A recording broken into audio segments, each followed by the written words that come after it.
Umagarok pa ako. Yan, natusok na namin yung nguso niya.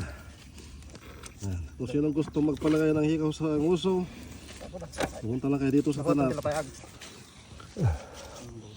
Yung mga kabataan na gustong magpalagay ng hikaw sa nguso, Balimutin ko itong tapatingin na niya. oh, yun naman siya, nakikialam. Oh. Ipag na nga.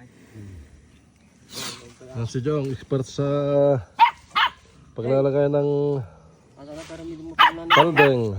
Ayun patingin na. At kaya pasit ka natin ay kung tepete ta. Magay siluan ang kanta may galaw. Ay, adyo ulo na. O itan lang ti galaw na takwa. Apa nga bal na ta kanti ko ya Jong ya. Ubing pa niya. Kamparating na. Tapertan niya ito na bali na. Tentu mga tawon na kay. Bit mo yung kuha, saglit lang. Nagpapang ko nagbayag. Pati kami din naralig na.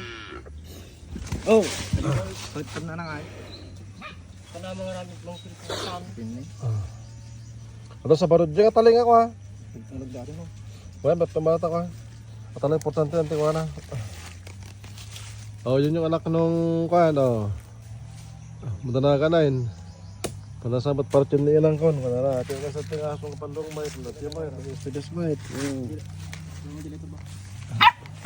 Yan mo ta, ito.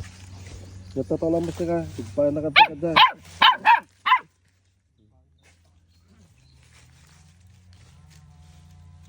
Lika, cat.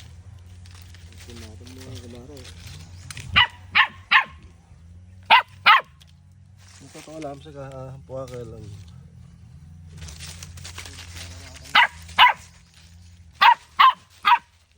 Tinatawanan na yung baka. Bakit nyo tinusok yung ilong niya? Sabi niya.